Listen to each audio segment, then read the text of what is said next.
ಒತ್ತಡದ ಬದುಕು, ಪೌಷ್ಟಿಕ ಆಹಾರದ ಕೊರತೆಯಿಂದ ಶುಗರ್, ಬಿಪಿ, ಬೊಜ್ಜು, ಗ್ಯಾಸ್ಟ್ರಿಕ್ನಂತಹ ಆರೋಗ್ಯ ಸಮಸ್ಯೆ. ಹೆಚ್ಚು ಪೋಷಕಾಂಶಯುಕ್ತ ಆಹಾರ ಮತ್ತು ಸಿರಿಧಾನ್ಯಗಳೇ ಇದಕ್ಕೆ ಪರಿಹಾರ.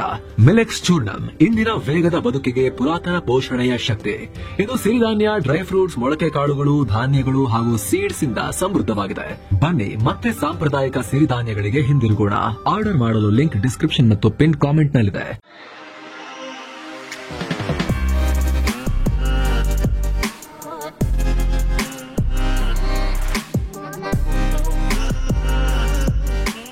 ಹಾಯ್ ಫ್ರೆಂಡ್ಸ್, ದಿನದ ಎಲ್ಲಾ ಪ್ರಮುಖ ಸುದ್ದಿಯನ್ನ ನಿಮಗೆ ತಲುಪಿಸೋ ಮಸ್ತಮಗ.ಕಾಮ್ನ ಫುಲ್ ನ್ಯೂಸ್ಗೆ ಸ್ವಾಗತ. ಪಾಕಿಸ್ತಾನಕ್ಕೆ ಅರಗಿಸಿಕೊಳ್ಳೋಕಾಗದ ಹೊಡೆತ ಬೀಳ್ತಿದೆ. ಆಪರೇಷನ್ ಸಿಂಧೂರ್ ವೇಳೆ ಭಾರತದ ಮುಂದೆ ಸೋತು ಸುಣ್ಣವಾಗಿದ್ದ ಪಾಕ್ ತನ್ನ ರಿಪೇರಿ ಕೆಲಸ ನಡೆಸುತ್ತಿರುವಾಗ ಅಲ್ಲಿನ ಬಂಡುಕೋರರು ಆರ್ಭಟ ಜೋರು ಮಾಡಿದ್ದಾರೆ. ಈಗಂತೂ ನೇರವಾಗಿ ಪಕ್ಕದ ಅಫ್ಘಾನಿಸ್ತಾನದ ತಾಲಿಬಾನ್ ಸೇನೆ ಪಾಕಿಸ್ತಾನನ ಹರಿದು ಮುಕ್ಕೋಕೆ ಶುರು ಮಾಡಿದೆ. ಇದೀಗ ತಾಲಿಬಾನಿಗಳು ನಡೆಸಿದ ದಾಳಿಗೆ ಪಾಕ್ ಪ್ರಧಾನಿ ಶಹಬಾಜ್ ಶರೀಫ್ ರೊಚ್ಚಿಗೆದ್ದಿದ್ದಾರೆ. ತಾಲಿಬಾನಿಗಳ ಸೇನಾ ಕ್ರಮನ ತೀವ್ರವಾಗಿ ಖಂಡಿಸಿ ದೊಡ್ಡ ಎಚ್ಚರಿಕೆಯನ್ನ ನೀಡಿದ್ದಾರೆ. ಅಫ್ಘಾನಿಸ್ತಾನದ ದಾಳಿಗೆ ನಮ್ಮ ಪಾಕಿಸ್ತಾನದ ಸಶಸ್ತ್ರ ಪಡೆಗಳು ಬಲವಾದ, ಪರಿಣಾಮಕಾರಿಯಾದ ಪ್ರತಿಕ್ರಿಯೆ ನೀಡಿದೆ. ನಮ್ಮ ಪಡೆ ತೋರಿಸಿರೋ ಪ್ರೊಫೆಷನಲಿಸಂ ನೋಡಿ ಹೆಮ್ಮೆಯಾಗ್ತಿದೆ. ಫೀಲ್ಡ್ ಮಾರ್ಷಲ್ ಸೈಯದ್ ಆಸಿಮ್ ಮುನೀರ್ರ ದಿಟ್ಟ ನಾಯಕತ್ವದಡಿಯಲ್ಲಿ ಪಾಕ್ ಅಫ್ಘಾನಿಸ್ತಾನದ ಆಕ್ರಮಣಕಾರಿ ನಡೆಗೆ ತಕ್ಕ ಪಾಠ ಕಲಿಸಿದೆ. ಜೊತೆಗೆ ಅವರ ಹಲವು ಸೇನಾ ಪೋಸ್ಟ್ಗಳನ್ನು ನಾಶ ಮಾಡಿ ಅಫ್ಘಾನಿಸ್ತಾನ ಸೇನೆ ಹಿಂದೇಟು ಹಾಕೋ ಹಾಗೆ ಮಾಡಿದೆ. ಪಾಕಿಸ್ತಾನದ ರಕ್ಷಣೆ ಅಂತ ಬಂದಾಗ ರಾಜಿ ಆಗೋ ಮಾತೇ ಇಲ್ಲ. ಪ್ರತಿಯೊಂದು ಅಗ್ರೆಷನ್ಗೆ ಬಲವಾದ ಪ್ರತಿಕಾರ ನೀಡ್ತೀವಿ ಅಂತ ಬಡಾಯಿ ಬಿಟ್ಟಿದ್ದಾರೆ. ಜೊತೆಗೆ ಪಾಕಿಸ್ತಾನನ ರಕ್ಷಣೆ ಮಾಡೋ ಜವಾಬ್ದಾರಿ ಸಾಮರ್ಥ್ಯವುಳ್ಳವರ ಕೈಯಲ್ಲಿದೆ. ನಮ್ಮ ಪ್ರತಿಯೊಂದು ಇಂಚು ಜಾಗನ ಹೇಗೆ ರಕ್ಷಣೆ ಮಾಡಬೇಕು ಅಂತೇಳಿ ಪಾಕಿಸ್ತಾನಕ್ಕೆ ಚೆನ್ನಾಗಿ ಗೊತ್ತಿದೆ.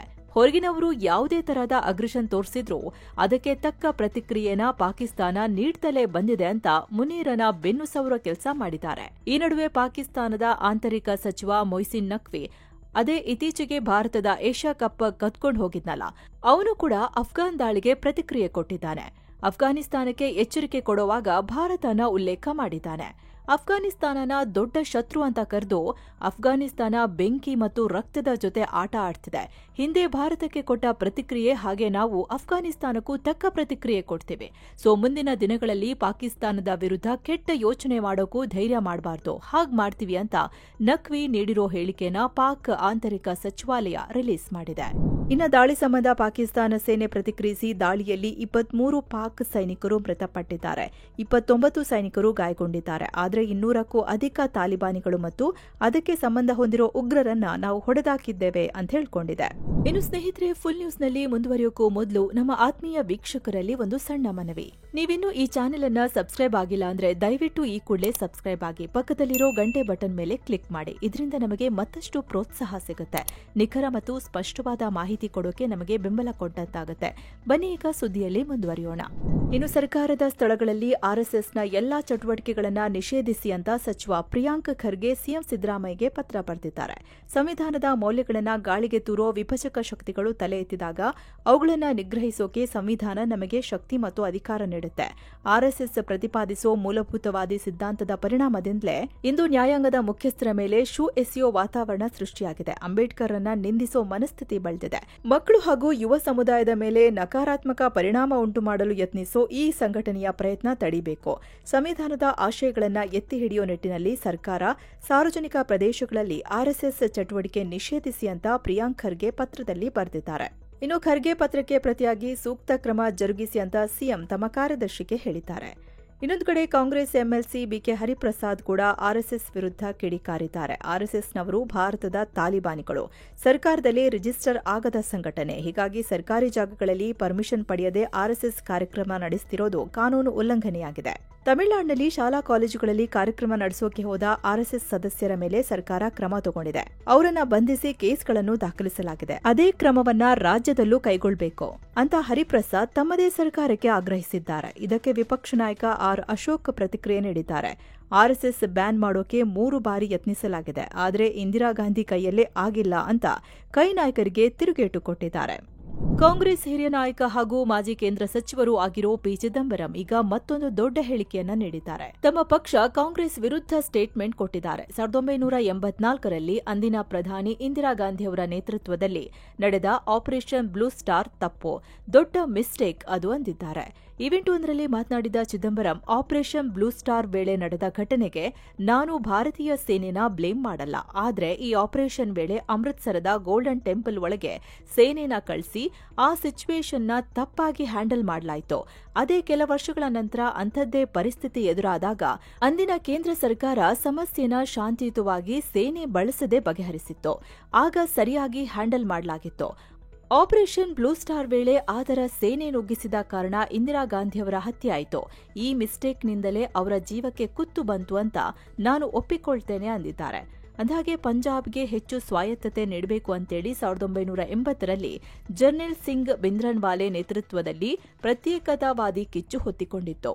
ಆಗ ಆತ ಮತ್ತು ಆತನ ಸಶಸ್ತ್ರ ಬೆಂಬಲಿಗರು ಗೋಲ್ಡನ್ ಟೆಂಪಲ್ ಅನ್ನ ತಮ್ಮ ಕಂಟ್ರೋಲ್ಗೆ ತಗೊಂಡಿದ್ರು. ಇದನ್ನ ನಿಲ್ಲಿಸೋಕೆ 1984ರಲ್ಲಿ ಇಂದಿರಾ ಗಾಂಧಿ ಸರ್ಕಾರ ಈ ಆಪರೇಷನ್ ಬ್ಲೂ ಸ್ಟಾರ್ ಶುರು ಮಾಡಿ ಗೋಲ್ಡನ್ ಟೆಂಪಲ್ ಒಳಗಡೆನೆ ಸೇನೆ ನುಗ್ಗಿಸಿತ್ತು. ಇದರಿಂದ ಸಿಖ್ ಜನರ ಭಾವನೆಗೆ ಧಕ್ಕೆಯಾಗಿ ಇಂದಿರಾ ಗಾಂಧಿ ಸರ್ಕಾರದ ವಿರುದ್ಧ ಆಕ್ರೋಶ ಜೋರಾಯಿತು. ನಂತರ 1984ರ ಅಕ್ಟೋಬರ್ 31ರಂದು ಇಂದಿರಾ ಗಾಂಧಿ ಅವರನ್ನ ಖುದ್ದು ಅವರ ಸಿಖ್ ಬಾಡಿಗಾರ್ಡ್ಸ್ ಹತ್ಯೆ ಮಾಡಿದ್ರು. ಈ ಘಟನೆ ಕುರಿತು ಈಗ ಚಿದಂಬರಂ ಹೀಗೆ ಹೇಳಿದ್ದಾರೆ. ಇತ್ತೀಚೆಗಷ್ಟೇ ಇವರು ಮುಂಬೈ ದಾಳಿ ಬಗ್ಗೆನೂ ಬಿಗ್ ಸ್ಟೇಟ್ಮೆಂಟ್ ಕೊಟ್ಟಿದ್ರು. ಅಮೆರಿಕ ಸೇರಿ ವಿದೇಶಿ ಒತ್ತಡದಿಂದ ಅಂದಿನ ಸರ್ಕಾರ ಪಾಕಿಸ್ತಾನ ಮೇಲೆ ಪ್ರತೀಕಾರ ತೀರಿಸಿಕೊಂಡಿಲ್ಲ ಅಂದಿದ್ರು. ಅದರ ಬೆನ್ನಲ್ಲೇ ಈಗ ಈ ಹೇಳಿಕೆಯನ್ನ ನೀಡಿದ್ದಾರೆ. ಇದಕ್ಕೀಗ ಕಾಂಗ್ರೆಸ್ ಪಾಳೆಯದಿಂದಲೇ ಭಾರೀ ವಿರೋಧ ವ್ಯಕ್ತವಾಗ್ತಿದೆ. ತೀವ್ರ ಕುತೂಹಲ ಕೆರಳಿಸಿರೋ ಬಿಹಾರ ವಿಧಾನಸಭೆ ಚುನಾವಣೆಯಲ್ಲಿ ಎನ್ಡಿಎ ಸೀಟು ಹಂಚಿಕೆ ಘೋಷಣೆಯಾಗಿದೆ.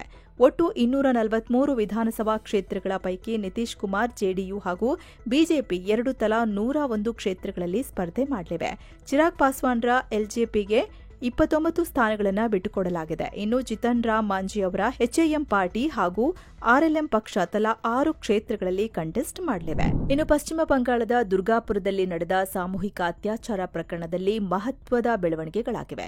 ಈ ಕೇಸ್ ಸಂಬಂಧ 3 ಬಂಗಾಳ ಪೊಲೀಸರು ಅರೆಸ್ಟ್ ಮಾಡಿದ್ದಾರೆ. ಇನ್ನಿಬ್ಬರು ತಲೆಮರೆಸಿಕೊಂಡಿದ್ದು ಅವರಿಗಾಗಿ ಹುಡುಕಾಟ ನಡೆಸಲಾಗುತ್ತಿದೆ. ಇನ್ನೊಂದು ಕಡೆ ಸಂತ್ರಸ್ತ ವಿದ್ಯಾರ್ಥಿನಿನ ನಾವು ಒಡಿಶಾಗೆ ಕರ್ಕೊಂಡು ಹೋಗ್ತೀವಿ ಅಂತ ಆಕೆ ತಂದೆ ಹೇಳಿದ್ದಾರೆ. ನಮ್ಮ ಮಗಳಿಗೆ ಸರಿಯಾಗಿ ನಡೆಯೋಕೆ ಆಗ್ತಿಲ್ಲ. ಈ ಪ್ರಕರಣದಲ್ಲಿ ಸಿಎಂ, ಡಿಜಿ, ಎಸ್ಪಿ ಎಲ್ಲರೂ ನಮಗೆ ಸಪೋರ್ಟ್ ಮಾಡ್ತಿದ್ದಾರೆ.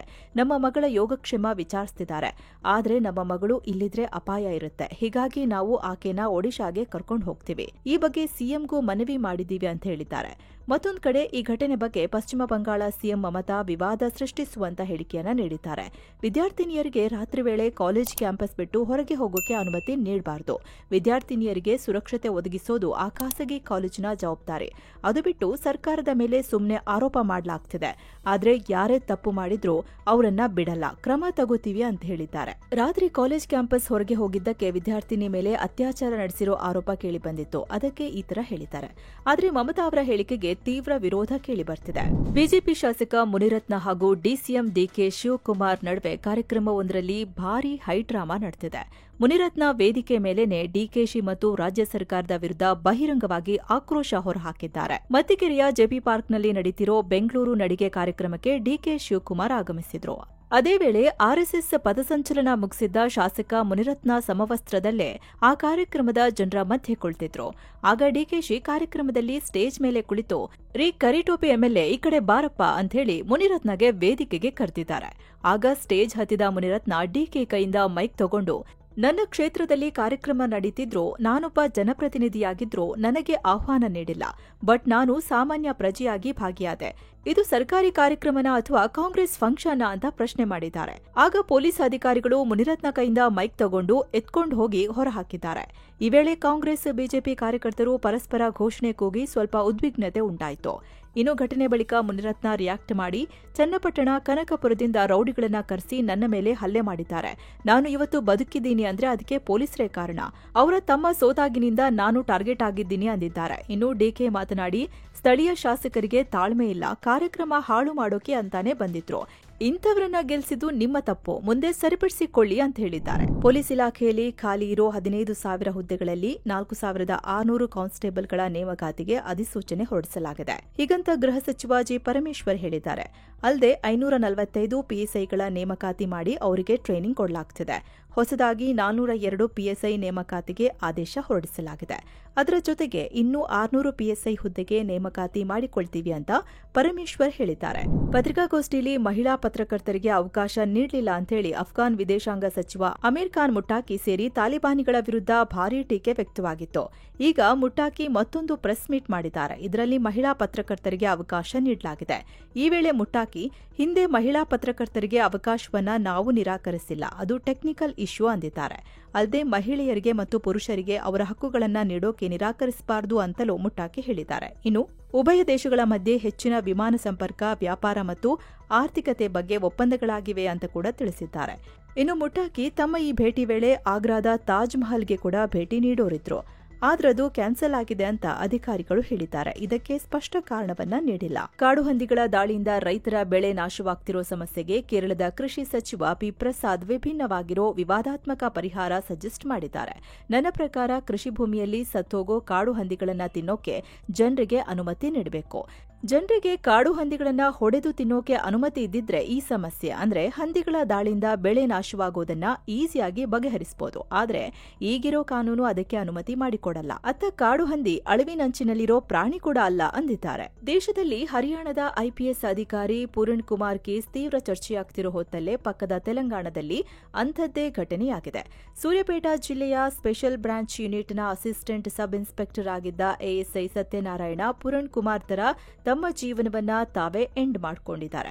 1 ವರ್ಷದ ಹಿಂದೆ ಅವರು ಅಪಘಾತಕ್ಕೀಡಾಗಿನಿಂದ ಆರೋಗ್ಯ ಸಮಸ್ಯೆಯಿಂದ ಬಳಲ್ತಿದ್ರು. ಆದ್ರೆ ಈಗ ಹೀಗೆ ಮಾಡ್ಕೊಂಡಿದ್ದಾರೆ.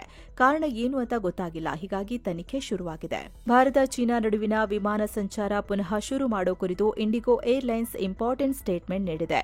ಕೋಲ್ಕತಾ ಹಾಗೂ ಚೀನಾದ ಗುವಾಂಗ್ಝೌ ನಡುವಿನ ಫ್ಲೈಟ್ ಸಂಚಾರವನ್ನು ಅಕ್ಟೋಬರ್ 26ರಿಂದ ಪುನಃ ಪ್ರಾರಂಭಿಸುವುದಾಗಿ ಹೇಳಿದೆ. ಅಲ್ಲದೆ ದಿಲ್ಲಿ ಗುವಾಂಗ್ಝೌ ನಡುವೆ ಡೈಲಿ ಹೊಸ ಡೈರೆಕ್ಟ್ ಫ್ಲೈಟ್ ಅನ್ನ ನವೆಂಬರ್ 10ರಿಂದ ಶುರು ಮಾಡೋದಾಗಿ ತಿಳಿಸಿದೆ. ಕಳೆದ 5 ವರ್ಷದಿಂದ ನಿಂತೋಗಿದ್ದ ಭಾರತ ಚೀನಾ ನಡುವಿನ ನೇರ ವಿಮಾನ ಸಂಚಾರ ಈ ತಿಂಗಳ ಅಂತ್ಯದಲ್ಲಿ ಮತ್ತೆ ಶುರುವಾಗಲಿದೆ ಅಂತ ಇತ್ತೀಚೆಗಷ್ಟೇ ವಿದೇಶಾಂಗ ಇಲಾಖೆ ಹೇಳಿತ್ತು. ಇದನ್ನ ಚೀನಾ ಕೂಡ ವೆಲ್ಕಮ್ ಮಾಡಿತ್ತು. ಅದರ ಬೆನ್ನಲ್ಲೇ ಈಗ ಇಂಡಿಗೋ ಕಡೆಯಿಂದ ಈ ಸ್ಟೇಟ್ಮೆಂಟ್ ಬಂದಿದೆ. ಓವರ್ಲೋಡ್ನಿಂದಾಗಿ ಭಾರ ತಡೆಯಲಾರದೆ ದೋಣಿಯೊಂದು ಮಗುಚಿ ಬಿದ್ದ ಪರಿಣಾಮ 3 ಸಾವನ್ನಪ್ಪಿರೋ ಘಟನೆ ಬಿಹಾರದಲ್ಲಿ ನಡೆದಿದೆ. ಅಲ್ಲಿನ ಕತಿಹಾರ್ ಜಿಲ್ಲೆಯ ದಕ್ಷಿಣ ಕರಿಮುಲ್ಲಾಪುರ ಬಳಿ ಈ ಘಟನೆ ನಡೆದಿದೆ. ಈ ಸಂದರ್ಭದಲ್ಲಿ ಸುಮಾರು 17 ಜನ ಈ ದೋಣಿಯಲ್ಲಿದ್ರು. ಕೆಲವರು ನಾಪತ್ತೆಯಾಗಿದ್ದಾರೆ. ಅವರಿಗಾಗಿ ಶೋಧ ಕಾರ್ಯ ನಡೆಸಲಾಗುತ್ತಿದೆ. ಇನ್ನು ಘಟನೆಗೆ ಬಿಹಾರ ಸಿಎಂ ನಿತೀಶ್ ಕುಮಾರ್ ವಿಷಾದ ವ್ಯಕ್ತಪಡಿಸಿದ್ದು, ಮೃತರ ಕುಟುಂಬಕ್ಕೆ ತಲಾ 4 ಲಕ್ಷ ರೂಪಾಯಿ ಪರಿಹಾರಧನ ನೀಡುವುದಾಗಿ ಘೋಷಿಸಿದ್ದಾರೆ. ಭಾರತಕ್ಕೆ ನೂತನವಾಗಿ ನೇಮಕಗೊಂಡಿರೋ ಅಮೆರಿಕ ರಾಯಭಾರಿ ಸರ್ಜಿಯೋ ಗೋರ್ ಪ್ರಧಾನಿ ಮೋದಿ ಭೇಟಿ ನಂತರ ವಿದೇಶಾಂಗ ಸಚಿವ ಎಸ್ ಜೈಶಂಕರ್ ಜೊತೆ ಮಾತುಕತೆ ನಡೆಸಿದ್ದಾರೆ. ಈ ಬಗ್ಗೆ ಜೈಶಂಕರ್ ರಿಯಾಕ್ಟ್ ಮಾಡಿ, ಸರ್ಜಿಯೋ ಗೋರ್ನ ಮೀಟ್ ಮಾಡಿ ತುಂಬಾ ಖುಷಿಯಾಯಿತು. ಭಾರತ ಮತ್ತು ಅಮೆರಿಕ ನಡುವಿನ ಸಂಬಂಧ ಮತ್ತು ಅದರ ಪ್ರಭಾವ ಜಗತ್ತಿನ ಮೇಲೆ ಹೇಗಿರುತ್ತೆ ಅಂತ ಡಿಸ್ಕಸ್ ಮಾಡಲಾಯಿತು ಅಂದಿದ್ದಾರೆ. ಅಮೆರಿಕ ಮತ್ತು ಭಾರತ ನಡುವೆ ಟ್ಯಾರಿಫ್ ವಿಚಾರವಾಗಿ ಅನಿಶ್ಚಿತತೆ ಇರೋ ಹೊತ್ತಲ್ಲಿ ಈ ಭೇಟಿಯಾಗಿದೆ. ಇನ್ನು ಪಾಕ್ ಸದ್ದಿಲ್ಲದೆ ಮಾಡ್ತಿರೋ ಮಾನವ ಹಕ್ಕುಗಳ ಉಲ್ಲಂಘನೆ ಬಲೂಚಿಸ್ತಾನದಲ್ಲಿ ಜಗಜ್ಜಾಹೀರವಾಗಿದೆ. ಅಲ್ಲಿನ ಕ್ವೆಟಾದಲ್ಲಿರೋ ಆಸ್ಪತ್ರೆಯಲ್ಲಿ ಹಲವು ದಿನಗಳಿಂದ ಇರಿಸಲಾಗಿದ್ದ ಸುಮಾರು 20 ಅಪರಿಚಿತ ಶವಗಳಿಗೆ ಯಾರೂ ಹಕ್ಕುದಾರರಿಲ್ಲ ಅಂತ ಘೋಷಿಸಲಾಗಿದೆ. ಜೊತೆಗೆ ಈ ಶವಗಳನ್ನ ಸಮಾಧಿ ಕೂಡ ಮಾಡಲಾಗಿದೆ. ಪಾಕ್ ಸೇನೆ ಉಗ್ರ ನಿಗ್ರಹ ಅಂತೇಳಿ ಗುಂಡು ಹಾರಿಸಿ ಕಾನೂನುಬಾಹಿರ ಹತ್ಯೆಗಳನ್ನ ನಡೆಸುತ್ತಿದೆ ಅಂತ ಮಾನವ ಹಕ್ಕುಗಳ ಸಂಘಟನೆಗಳು ಆರೋಪಿಸುತ್ತಿವೆ. ಅದರ ನಡುವೆಯೇ ಈ ಸುದ್ದಿ ಬಂದಿದೆ. ಇನ್ನು ಬಿಹಾರದ ಮಧುಬನಿ ಜಿಲ್ಲೆಯ ಜಯನಗರದಿಂದ ವಿಶ್ವದ ಅತ್ಯಂತ ಎತ್ತರದ ಶಿಖರ ಮೌಂಟ್ ಎವರೆಸ್ಟ್ ಗೋಚರಿಸಿದೆ. ಸ್ಪಷ್ಟವಾದ ಆಕಾಶ ಮತ್ತು ಕಡಿಮೆ ಮಾಲಿನ್ಯದಿಂದ ಅಲ್ಲಿನ ನಿವಾಸಿಗಳು ಮೌಂಟ್ ಎವರೆಸ್ಟ್ ಅನ್ನ ತಮ್ಮ ಊರಲ್ಲಿಯೇ ನಿಂತು ಕಣ್ತುಂಬಿಕೊಂಡಿದ್ದಾರೆ. ಇದರ ಜೊತೆಗೆ ನಾಸಾದ ಗಗನಯಾತ್ರಿ ಡಾನ್ ಪೆಟ್ಟಿಟ್ ಕೂಡ ಬಾಹ್ಯಾಕಾಶದಿಂದ ಹಿಮಾಲಯನ್ ಪರ್ವತ ಶ್ರೇಣಿಯ ಚಿತ್ರಗಳನ್ನು ಸೆರೆ ಹಿಡಿದಿದ್ದಾರೆ. ಭಾರತ ಮತ್ತು ವೆಸ್ಟ್ ಇಂಡೀಸ್ ನಡುವಿನ 2ನೇ ಹಾಗೂ ಅಂತಿಮ ಟೆಸ್ಟ್ ಪಂದ್ಯದಲ್ಲಿ ಭಾರತ ಉತ್ತಮ ಪ್ರದರ್ಶನ ನೀಡುತ್ತಿದೆ. ಮೊದಲ ಇನ್ನಿಂಗ್ಸ್ನಲ್ಲಿ ಮೊದಲೇ ಆರಂಭಿಕ ಆಘಾತ ಅನುಭವಿಸಿದ್ದ ವೆಸ್ಟ್ ಇಂಡೀಸ್ ಟೀಮ್ 3ನೇ ದಿನ ಕೂಡ ಕಳಪೆ ಬ್ಯಾಟಿಂಗ್ ಮಾಡಿತು. 248 ರನ್ಗೆ ಆಲ್ಔಟ್ ಆಯಿತು. ಆ ಮೂಲಕ 270 ರನ್ ಹಿನ್ನಡೆ ಅನುಭವಿಸಿತು. ಹೀಗಾಗಿ ಭಾರತ ಫಾಲೋ ಆನ್ ಹೇರಿದೆ. ಕೆರೆಬಿಯನ್ನರು 2ನೇ ಇನ್ನಿಂಗ್ಸ್ನಲ್ಲಿ ಚೆನ್ನಾಗಿ ಆಡ್ತಿದ್ದಾರೆ.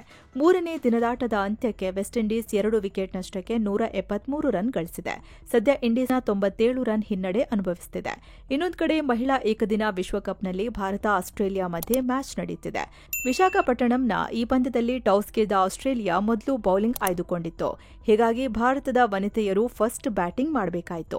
ಇನ್ನು ಈ ವಿಡಿಯೋ ರೆಕಾರ್ಡ್ ಮಾಡೋ ಟೈಮ್ನಲ್ಲಿ ಸ್ಕೋರ್ ಕಾರ್ಡ್ ಈ ತರ ಇತ್ತು. ಸೊ ಫ್ರೆಂಡ್ಸ್, ಇದಾಗಿತ್ತು ಇವತ್ತಿನ ಫುಲ್ ನ್ಯೂಸ್. ನಿಮಗೆ ಈ ವಿಡಿಯೋ ಇಷ್ಟ ಆಗ್ತಿದ್ರೆ, ನಮ್ಮ ಈ ಪ್ರಯತ್ನ ನಿಮಗೆ ವ್ಯಾಲ್ಯೂಯಬಲ್ ಅನ್ಸಿದ್ರೆ ಈ ಕೂಡಲೇ ಕೆಳಗೆ ಕೆಳಗೆ ಕಾಣ್ತಿರೋ ಜಾಯಿನ್ ಆಪ್ಷನ್ ಅನ್ನ ಕ್ಲಿಕ್ ಮಾಡಿ ನಮ್ಮನ್ನ ಬೆಂಬಲಿಸಿ. ಹೀಗೆ ಮತ್ತೆ ಭೇಟಿ ಆಗ್ತಿರೋಣ. ನಮಸ್ತೆ.